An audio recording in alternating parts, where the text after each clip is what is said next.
So this is part B of the KhoodeelaarTV campaign, KhoodeelaarTV Channel, broadcast online from London, UK.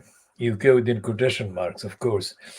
Despite the fact that the Boris Johnson wing of the corrupt political system are ecstatic this morning following the appearance of Alex Salmond, the former leader of the SNP, giving evidence against the regime of Nicola Sturgeon as the First Minister yesterday. And the Daily Telegraph has, of course, been running lengthy contents of the appearance by Alex Salmond yesterday, Friday, the 26th of February,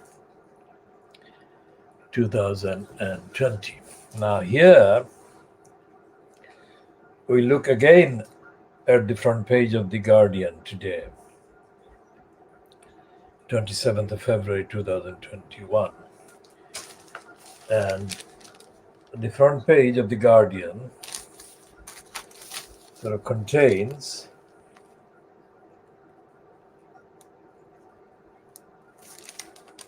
the item about the Saudi de facto ruler of the Saudi so-called kingdom regime having ordered the murder of Jamal Khashoggi. We have discussed some of that already. And there is this piece about Supreme Court, the UK Supreme Court ruling for the MI6 or MI5. Well, for MI5, MI6, Priti Patel, Boris Johnson, and the stooges, including Sajid Javid. The Pakistan origin, dubious so-called Muslim conservative, Sajid Javid removed the British citizenship of Shamima Begum. Now, we are not part of any of the internal goings-on, either among the so-called lawyers or law traders appearing in the name of Shamima Begum at any stage, nor are we familiar with any relatives or biological family of Shamima Begum anywhere. But we are absolutely adamant that Shamima Begum, who has been condemned online by the Sun, Rupert Murdoch's son, by thousands of comments against her, following yesterday's kind of formal bureaucratic ruling by the Supreme Court that was very much in keeping with the agenda of the MI6, MI5, Priti Patel, etc. That Shamima Begum, as a child, along with the two other children, friends of hers, who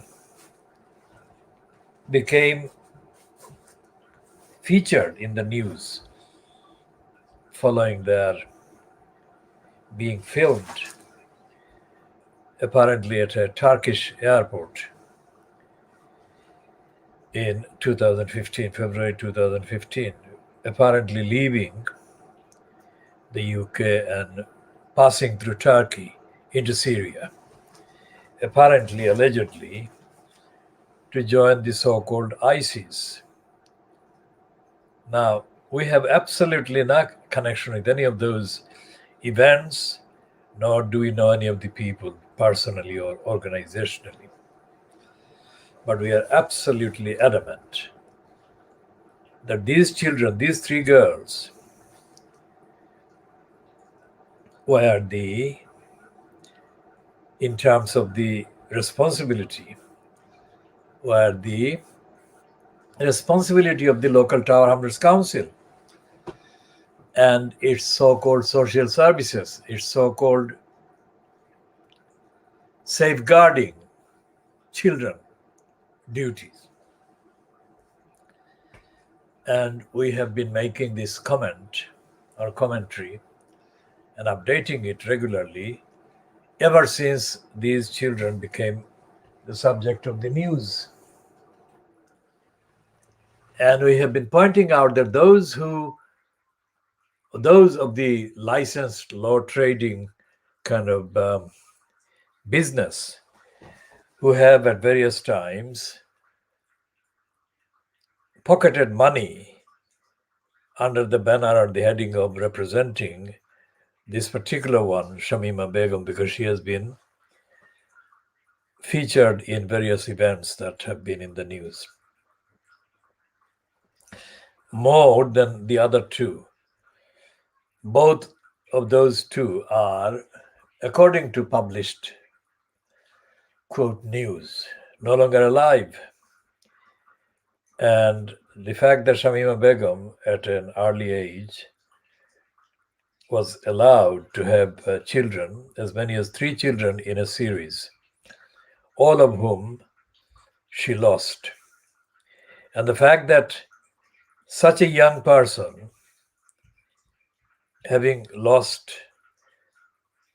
all 3 of her children, one after the other, has not received anything like the humane, humanitarian, compassionate commentary, or let alone expression of solidarity from any of the publicly accessible and known sources.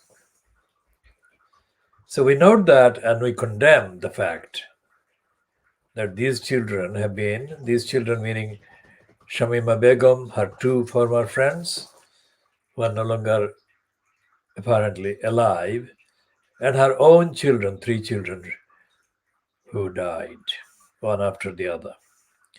The fact that nobody has made any comment to the point that we know, to the extent that we know, we are aware of, illustrates the lack of humanity, the lack of compassion, and lack of actual solidarity, human solidarity, on the parts of so many of the people who are supposed to be non-political, non-party political, and only active, with many of them being funded from public sources, them being active for simply the humanitarian solidarity and support reasons. So we say that the London Borough of Tower Hamlets Council's social services, owing the duty of safeguarding children, failed throughout.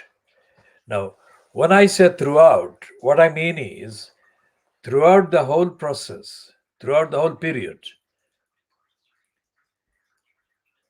from the beginning of whatever it was that got Shamima Begum et al. Into the mode that became expressed for the first time publicly, to our knowledge, to my knowledge, in February or around the February 2015 transit through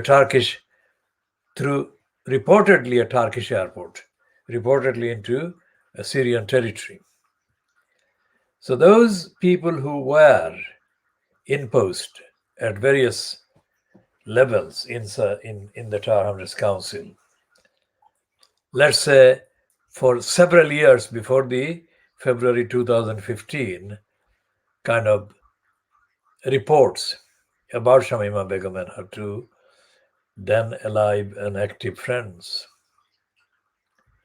So those people who were in posts at several levels in Tower Hamlets Council related to the funded program, publicly funded program of safeguarding children. Who are these people? What were they doing? If they were doing anything. And today, it's 27th of February, The month is the kind of linked event, if you like. 27th of February 2021. Between, say, February 2015 and now February 2021, it's 6 years.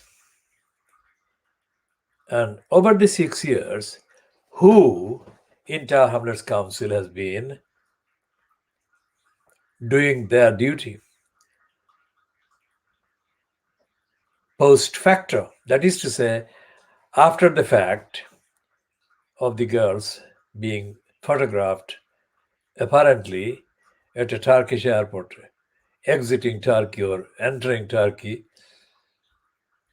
not long before they reportedly left Turkey and went into Syria. Who has been accounting for what the Tower Hamlets Council safeguarding children duty linked personnel did or did not do? We are asking this as part of the world exclusive diagnosis of Fleet Street. We are also updating world exclusively on the failures and unfitness and the lack of fitness on the part of Tower Hamlets Council, the councillors and the post holders responsible for safeguarding children. If they didn't do anything to safeguard these children and protect them from being led astray or led off the safe path for themselves, who gave the advice the Tower Hamlets Council had no duty, or the Tower Hamlets Council did its duty, or the Tower Hamlets Council did not have all the duties, or the Tower Hamlets Council could not do the duty if other forces unknown to the Council were stronger in terms of influencing these children, were stronger in influencing these children. That is Tower Hamlets Council. Then who was in post at the time in Tower Hamlets Council as the elected mayor? Was it Lutfur Rahman? Was it John Biggs? Was it somebody else? Because these children, most likely, I have no evidence other than general, rational, logical, evidential conjecture and observational kind of insights. These children could not have been actively undergoing any kind of program of radicalization, as it is called. It's not radicalization, really, it's something else. But whatever it is, whatever the process, it could not have been begun. That is the general observation. Without any access to the files, any access to the data that the intelligence people or others may have. So they could not have been actively engaged in that process, which led them astray for more than 5 years, let's say. So if it was 5 years, let's say, and we can always modify the date upon the appearance or availability of evidence that we have no access to at this minute. Apart from that editorial publishing kind of disclaimer note, let's say that 5 years was the maximum number of years during which these children were being led astray. So if it was 5 years, let's say for the time being and for this edition, 5 years, then it would be 2010. And at the end of October 2010, the first foisting of the elected mayor post took place in Tower Hamlets. And from, say, that part of the month of October 2010, the first foisted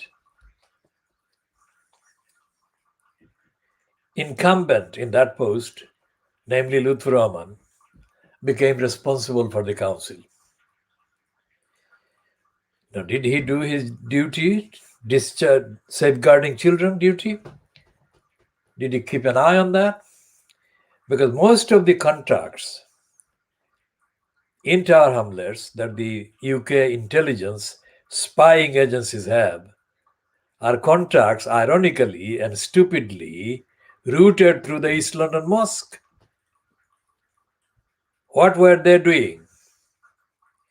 Were they bothered about the children?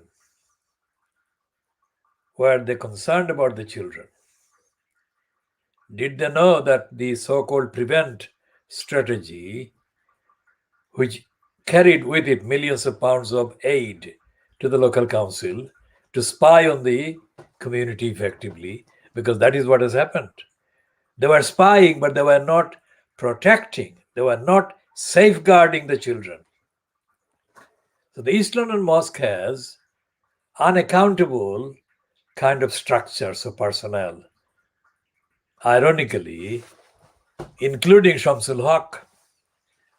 Shamsul Haq, the man that is associated with the Ford Square Mosque and has been for a very long time in post as the chair of the Council of Mosques in Tower Hamlets.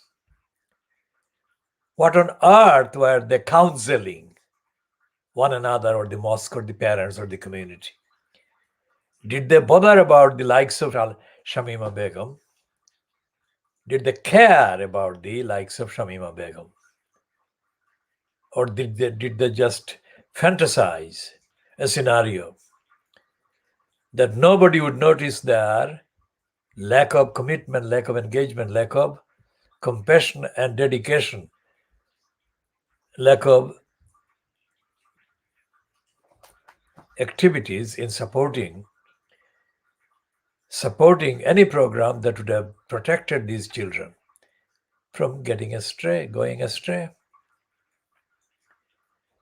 Because Shamsul Haq is one of the people who appeared before Richard Morey, the licensed law trader QC, who was in place as the chair of the Election Commission, which was activated to examine the allegations against Lutfur Rahman as made by the four petitioners. And Shamsul Haq came apart in giving what turned out to be, admitted by himself, as lies and lying evidence in alleged support for Lutfur Rahman. Shamsul Haq became exposed as a liar. I have been in conversations with certain people who claim to be related to Shamsul Haq when I called him a munafiq. So I consulted other people about munafiq, and who said to me that for the behavior of Shamsul Haq, he should not be called a munafiq, because munafiq is a severe kind of condemnation word that applies to somebody who betrays the faith and the confidence and the trust of God himself, or God themselves. Now, I'm not bothered about, I'm not hung up on the word munafiq, but I am hung up on the lies that any imam perpetrated on any occasion. And Shamsul Haq has perpetrated serial lies. Let Shamsul Haq or anyone who knows him deny what I'm saying. And when they deny, they must give evidence, chapter and verse. Otherwise, my assertion will stand.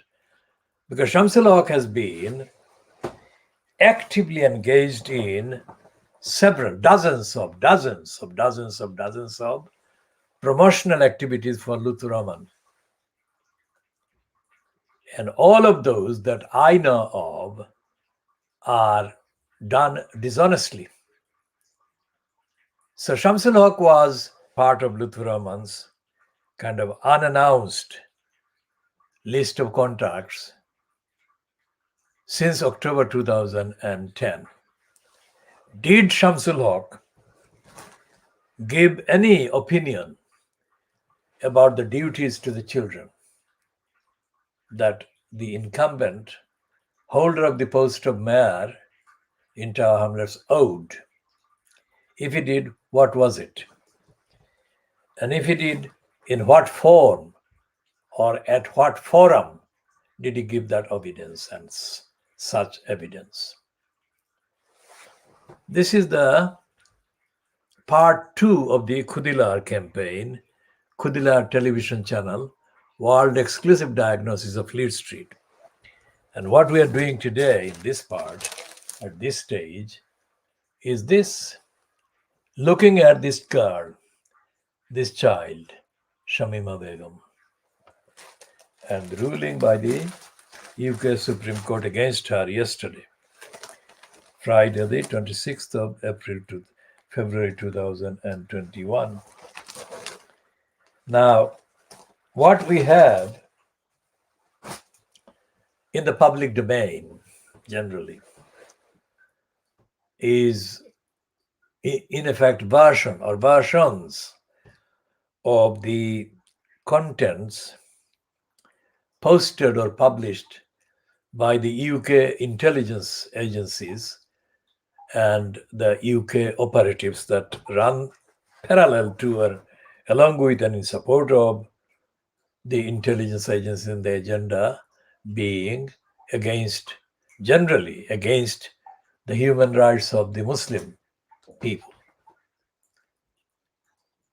as is evident in the, as I said, thousands of comments that have been posted online on the Sun, Rupert Murdoch's Sun online. Let's see the actual number of the comments. This is 11:48. We have been on air on this part since 11:25 GMT.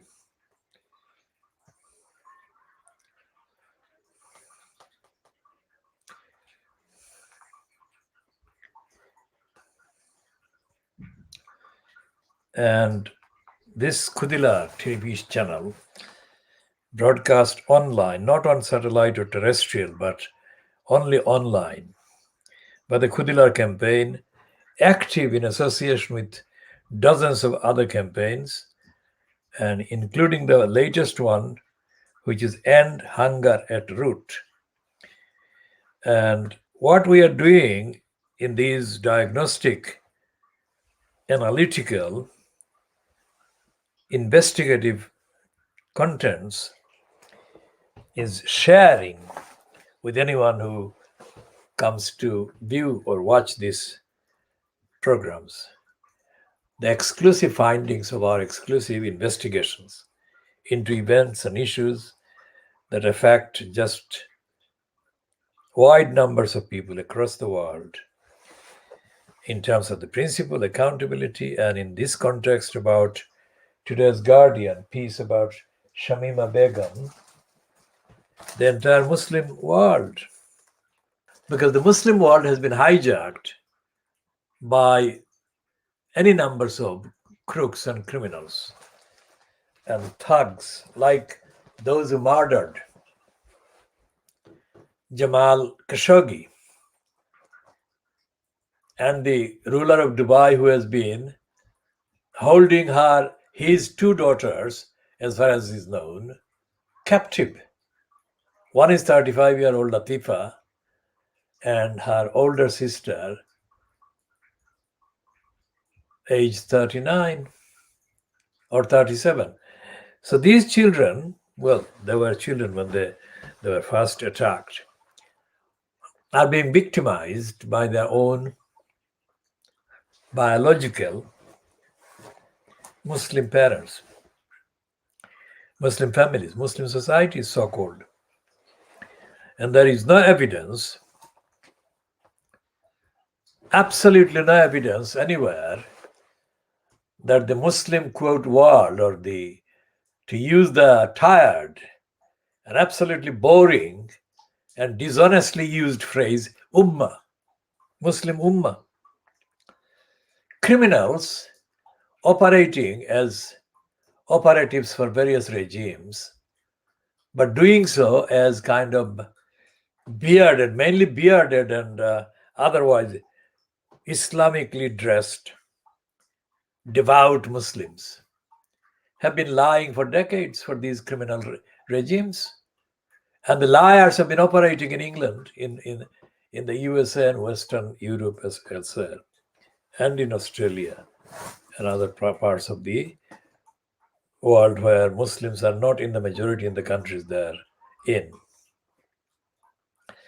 So this Khoodeelaar channel is unique also in the fact that we assert on the evidence, not because we have any bias or we have got any agenda, on the evidence, strictly on the evidence that Muslim community, the majority of the Muslim population is being blamed wrongly and for no reason and on no evidence for things that they have not done, they have not had any intention to do, nor have they been in any way supportive of these bad things that are bad for not just Muslims but non-Muslim people as well. And there is this huge gap. Where do the Muslims find the resources and the support and the structure to get their societies rid of the criminals that are their rulers, their governors, their elected representatives, so-called representatives? Back to Tower Hamlets and the so-called representatives in the London Borough of Tower Hamlets, even now at this stage, this age, the day after the UK Supreme Court ruling was published against Shamima Begum's latest application, the numbers of elected councillors from one particular community, that is faith community, so-called Muslim councillors in Tower Hamlets, are the single largest group. And almost all of them, as far as I know at this stage, at this time, that is this time of this broadcast ongoing, because we are doing live, I'm speaking live and without any kind of script in front of me. The essential script is the script of my actions over a very long time. Action in investigating, action in researching, action in fact-checking, action in comparing notes in terms of the contents of my findings and the contextual details. So I'm speaking live without any script in front of me and without any lines being put in front of me. And as I say, I'm speaking on the evidence that I have fact-checked and verified and investigated many, many times over. So the majority of the councillors in Tower Hamlets, this is a phenomenon. It is so phenomenal in terms of the local significance given to this back in Sylhet or Silot, from where most of them come, in fact all of them come from, in terms of the descent. Many of them were born there and some of them were not born there but related to people who were born there. Any mention in, say, Silot, in the village or villages of, say, the Jagannathpur or Balagonj or Gulabgonj or Bianibazar or whatever areas, Any mention of London and the Tar Hamlets Council or London councils creates an instant sense of achievement on the part of all concerned. And that is a false, very lethal and false and stupid sense of achievement. Because nobody can deny that Shamima Begum is a child of a family of Silotis. And yet, all of these councillors, Silotis, have remained totally silent about Shamima Begum. How absolutely disgraceful. How absolutely shameful. What do they think has gone wrong with the experience that Shamima Begum and her two friends have been through? Who betrayed these children? Who let them down? Because there are posts that have been in existence to look after these children, to make sure they don't lose the opportunities of life. And these three children have, of course, lost everything. They were not born radical or whatever it is that they are factually kind of have been guilty of. They were not born anything wrong. They were ordinary children. So when did the wrong things catch them or touch them? And at what point did the Tar Hamlets Council drop its duties under the safeguarding children duties? And why is it that Jim Fitzpatrick, who was an MP for a long time, or Roshnara Ali, who became MP in May 2010. Remember the year 2010, which is when Luther Rahman became the mayor. Why did Jim Fitzpatrick or Roshnara Ali stay silent about the role of Tar Hamlets Council to safeguard the children, like the likes of Shamima Begum and her two friends? What is the excuse for those morons who falsely and corruptly hold events or give space to the likes of Roshnara Ali in the so-called ethnicity-linked so-called media?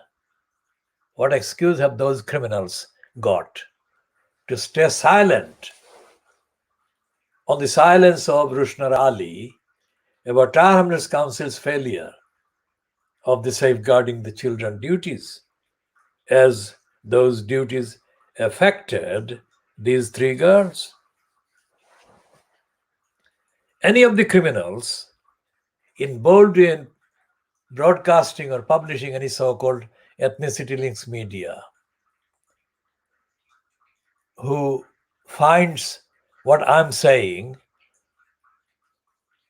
too strong a criticism must ask themselves the question: are my criticism based on a personal interest on my part to do damage to the reputation of any of them? Roshnara Ali, Jim Fitzpatrick, or these criminals promoting Roshnara Ali on the various ethnicity links outlets. If they think that I have got some personal interest, they must prove that assertion.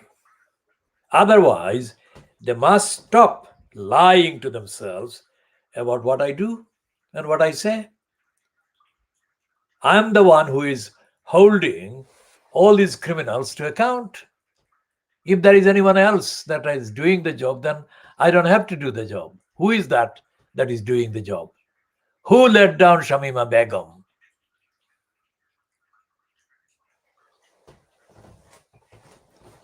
Or is that child and her life and the lives of the two friends she was with, are these not as important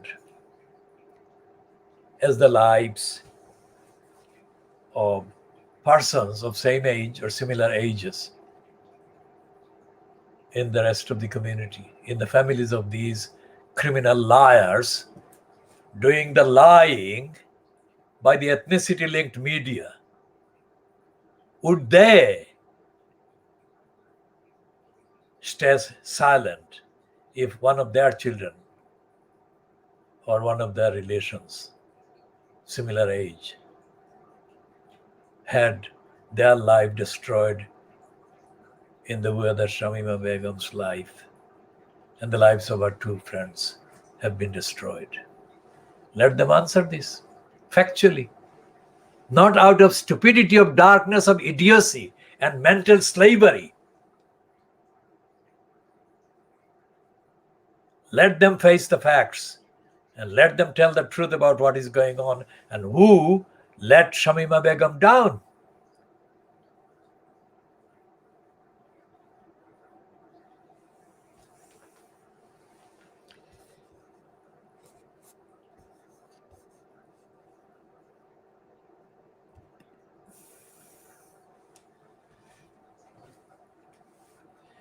We have noticed that there is a so-called campaign. I say so-called, and I'll explain that in a minute. So-called campaign to have the elected mayor post scrapped. That is so-called because this campaign, the Khoodeelaar campaign, and the campaign we launched called Bangilar, to stop the corrupt post of elected mayor being foisted onto Hrs Council. We did that remember, this is February, and in February 2010, which is 11 calendar years ago,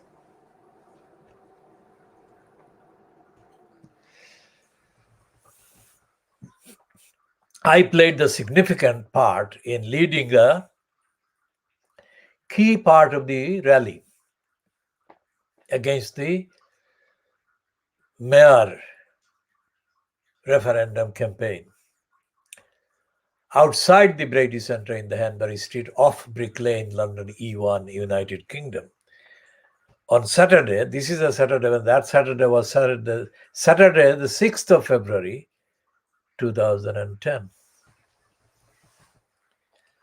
And George Galloway was in support of the mayor system, and as was Ken Still Livingston, as was Keith Sleaze Vaz. One Bangladeshi mental slave, Gulam Fua, I say Gulam Fua, supported Keith Sleaze Vaz. When Keith Sleaze Vaz made a stupid, infantile, idiotic, corrupt criminal jealous point against me. Now, this Gulam Fua didn't know and still doesn't know the extent of my work against crooks and liars that predates the biological birth of this Gulam Fua.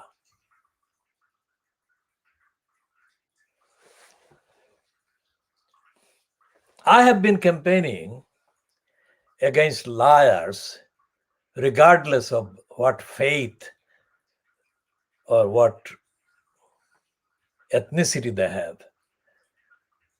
And my life is a life of action against lies and lying and liars. And everything I have campaigned for so far has been in due course vindicated. I have campaigned for only the quality and the content of the issue and the matter, not for any benefit for myself. In fact, I have lost every time I have done a campaign, and I do the campaign by clearly being aware of losing more of my own resources, my time, and so on. So when the Ghulam Fuad said that whatever Keith Sleazebaz was saying might be true, the Ghulam Fuad had no idea just how right I had always been against Keith Sleazebaz. The Ghulam Fuad had no idea that I had predicted correctly years before the Sleazebaz was caught lying, caught stealing, caught thieving. I'm the one who had got that right.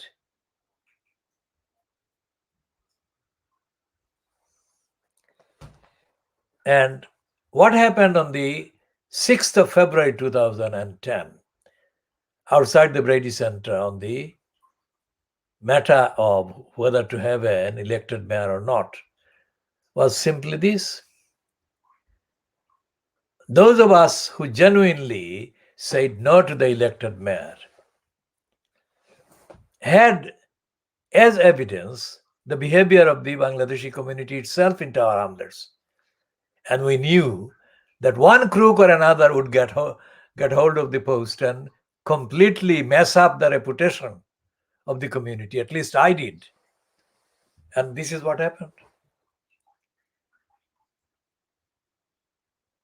But on that day, Saturday, the 6th of February 2010, we didn't know about these three girls. We only knew about that, at least I knew about that in February 2015 or thereafter, when their actual names and pictures were part of the mainstream news that I was watching or observing. So it was more than 5 years before, because it was 6th of February 2010. And they were seen in February. It must be sometime into the middle of the month of February 2015. So when we said no to the mayor, we didn't know the particular events about Shamima Begum or others, but we knew that kind of thing would happen. That is to say, the safeguarding of children or safeguarding children duties owed by Tower Hamlets Council would be betrayed, which is what has happened here.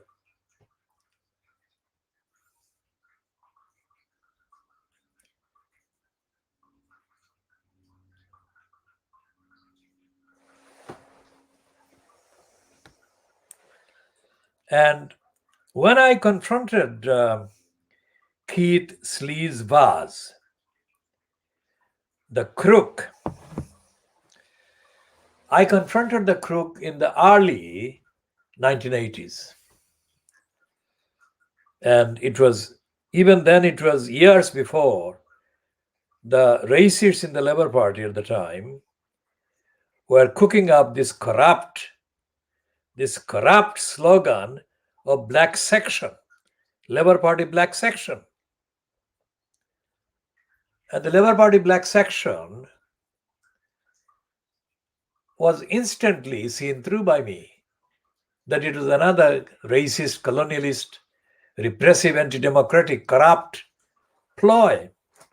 Now, if I wanted to become an MP, or if I wanted to suck up to the bloody kind of crooks to become a member of the House of Peers, I would have done that 40 years ago.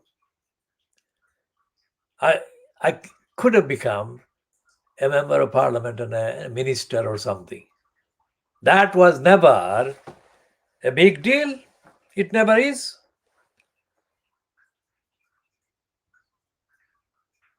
But the crooks who believe that having an elected post or a similar is the mark of achievement, of a human life or a person's life?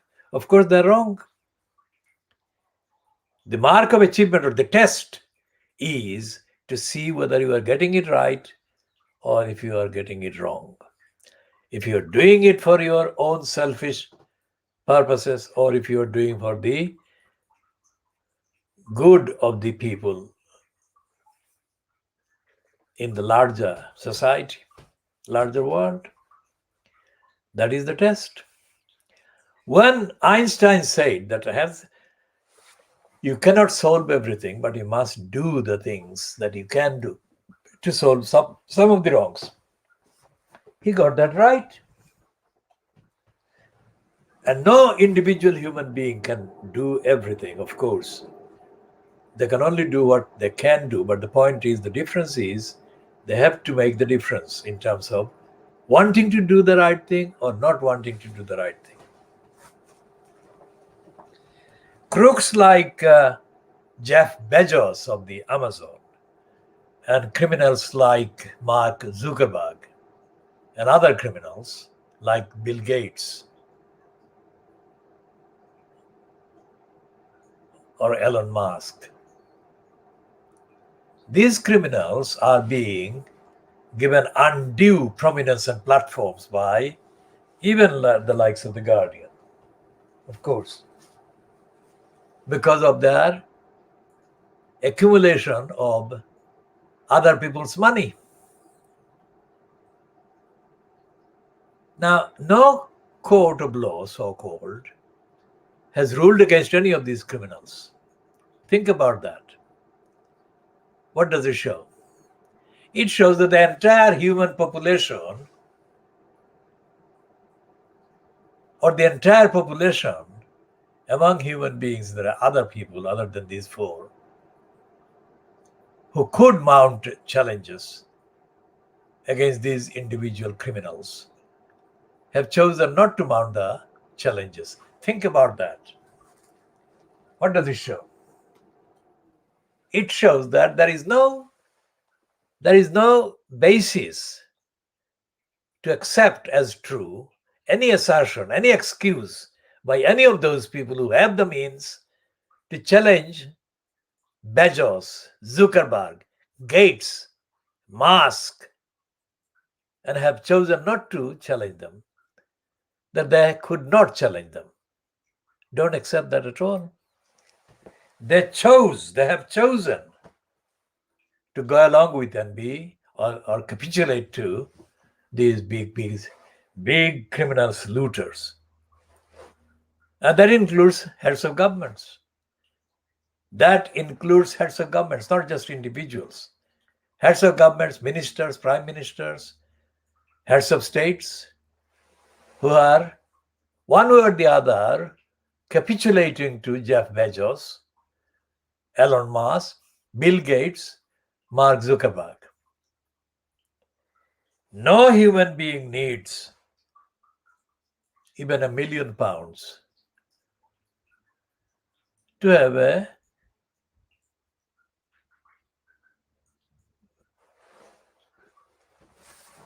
life without kind of hardship or want. But these ones have got billions, hundreds of billions. Isn't that wrong? Hundreds of millions of people are starving and dying. And these big criminals are being allowed to sit on hundreds of billions of pounds while hundreds of millions of people die of hunger, starvation, and sink in the boats in the seas, trying to cross into the world they think will have a better prospect for them, better safety for them. So this part B of the Khoodeelaar campaign, Khoodeelaar television channel, broadcast from London, online from London, on Saturday the 27th of February 2021. This has been about the morality, the ethics, and the obligations, and especially we have focused on Tower Hamlets, and we have included the Gulamfua, who I did not see but I heard as he was making a programmed spiel against me and in support of sleazebars. And sleazebars on that occasion, at that meeting, minutes after the Gulamfua apparently supported sleazebars. Sleazebars was forced to apologize to me because I had told him that after making the comment he made, sleazebars would not leave the meeting without something else happening, holding him to account. And the chair of the meeting, who is no longer alive, his name is Sayyid Ashraf. The chair of the meeting, Sayyid Ashraf,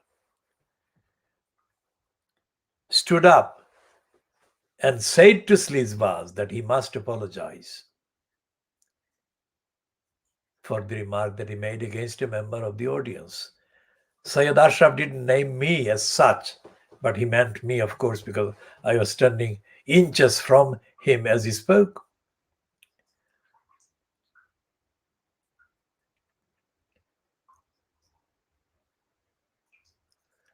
So sleazebars, the criminal, had been one of the people in the black section that the Labour Party racist criminal managers had kind of allowed to infiltrate, because sleazebars was not an activist, not a member of the community, not a member of the campaigns against racism or anything. The sole purpose for sleazebars getting in on the act as a potential member of parliament via the banner of the black sections was to get in as a member of parliament and to enrich himself and the rest of it. And that is what happened. All the campaigns that have taken kind of root or were being founded or run in the 70s and 80s against racism and for the general advocacy of the ideas of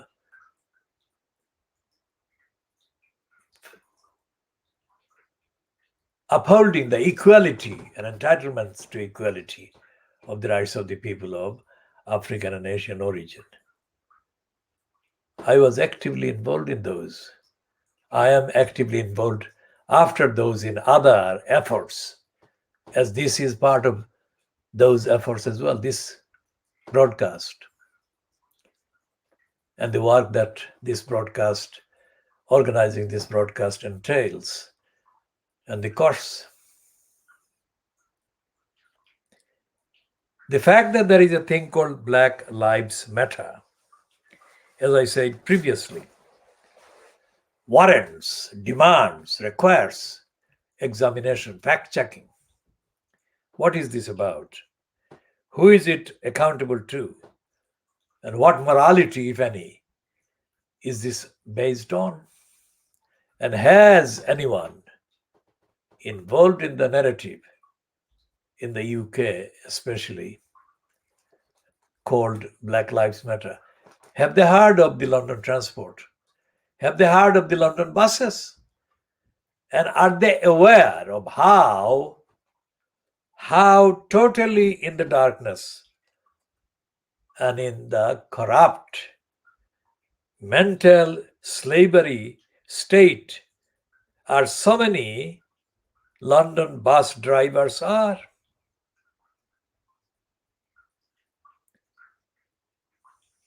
Two days ago, on a 135 bus, so I'm giving away facts there, one bus driver, clearly either from the Caribbean background or from African background, it's a male, clearly was mentally very seriously ill. And I shall give a detailed account, step by step, of everything that mentally ill person did.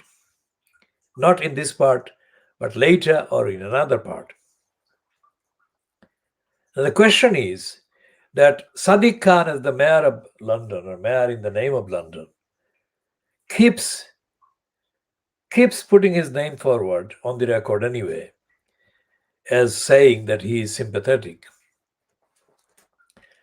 to the key workers and the state of mental health or mental health well-being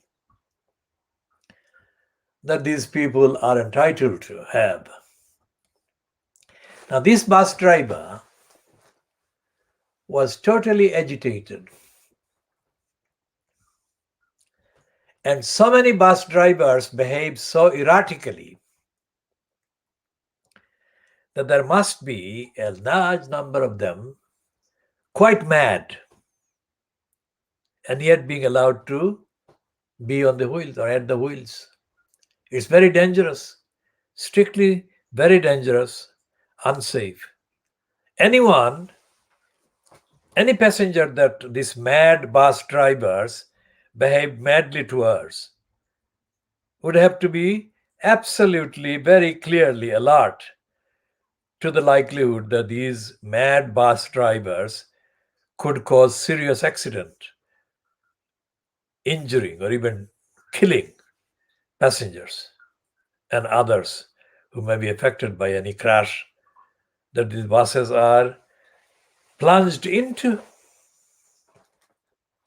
But Sadiq Khan's operations, publicity operations, propaganda operations don't have any room for accountability.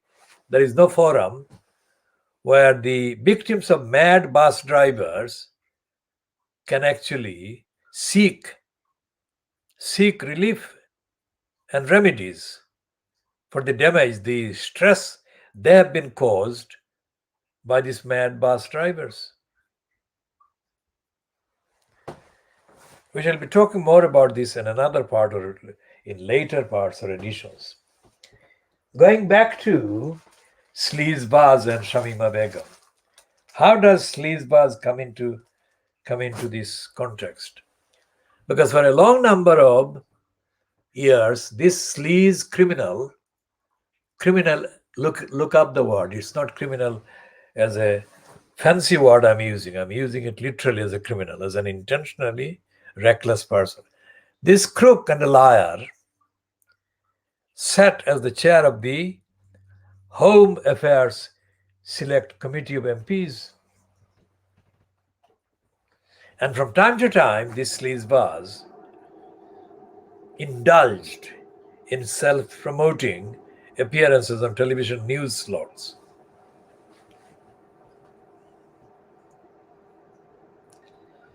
And he did that many times between 2010 and up till the time he was forced to resign. No MP nor any member of the Labour Party, ordinary member, active member, expressed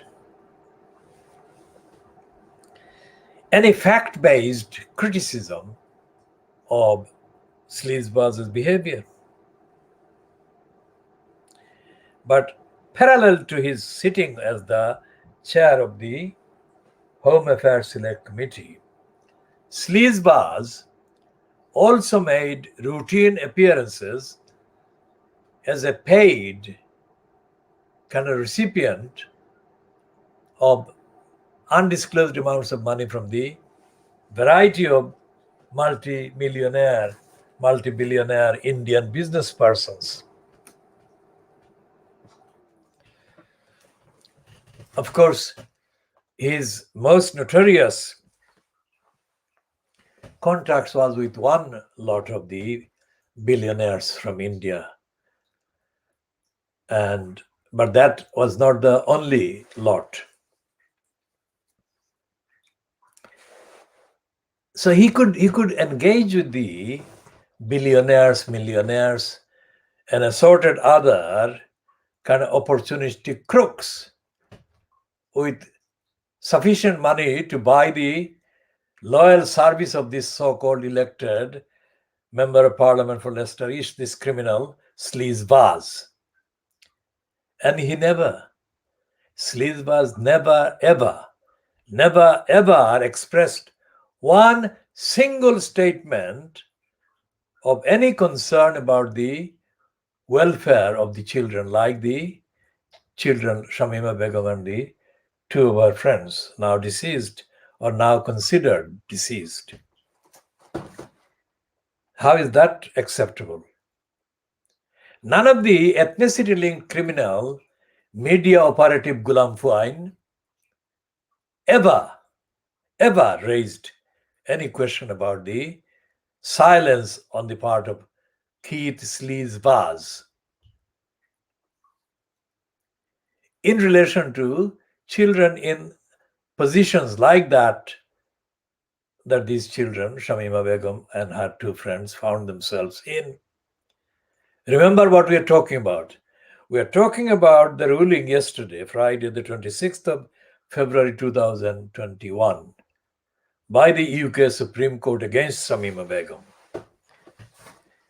And the application was that she should be allowed to return to the UK to defend herself against the Home Office taking away her British citizenship. This is a British-born child. She may have Bangladeshi origin, Siloti origin, parents, but she is born in Britain. She is a British-born child. And what we are talking about is that this child was not born a criminal. And that the people who made several court-related kind of cases on her alleged behalf over the last 5 years or 6 years. And we are talking about the people who are licensed law traders, that is to say, either soul cheaters, solicitors, or barristers. None of those people, none of them, to our knowledge, has initiated any claim against the London Borough of Towners Council or against the UK Interior Department, that is the Home Office. The only reference, which is very slender, by one of the licensed law traders, apparently acting for Shamima Begum,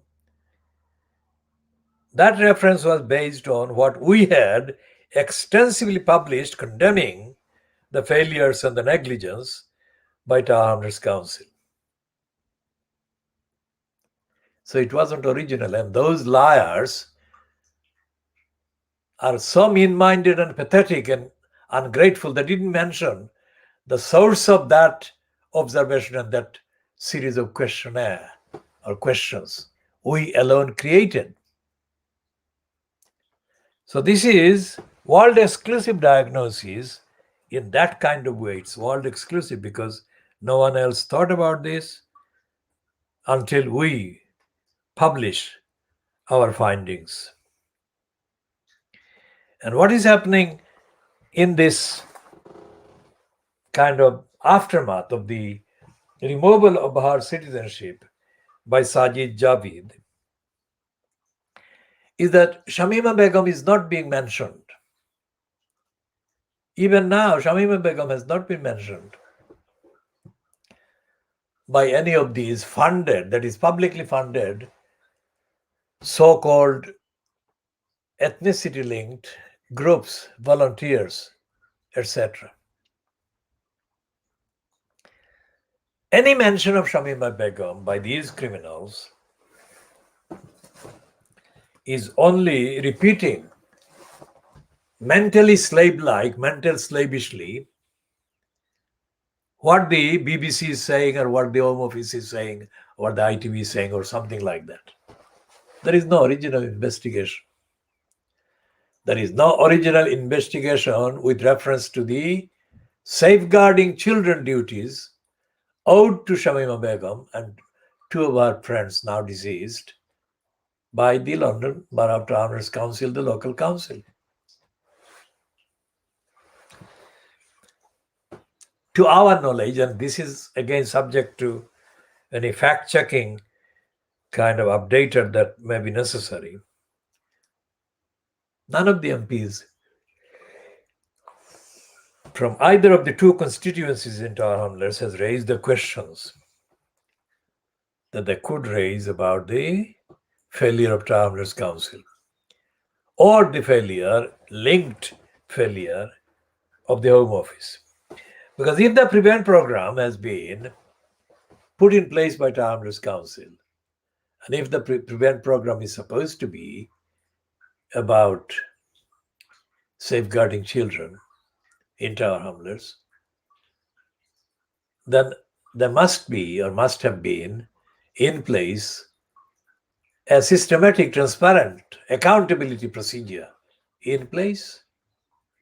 So who in the Home Office was responsible for watching the behavior of Tower Hamlets Council in the context of the failures and the negligence owed to Shamima Begum and her two friends, presumed dead, who actually looked into the behavior of Tower Hamlets Council in their context. Who at the Home Office, I mean.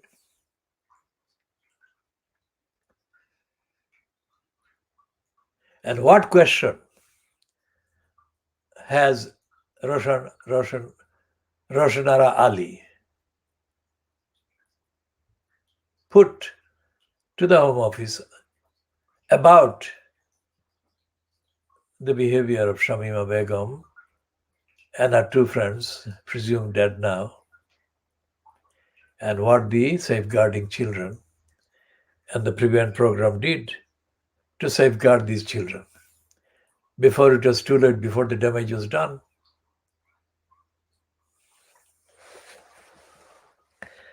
I say before it was too late and before the damage was done. This is a phrase, or these phrases apply across the board. All the duties that the council exists in a funded state, publicly funded state, all the services that the council is funded to deliver are being neglected in the same way. So we shall be talking more about that in the next part.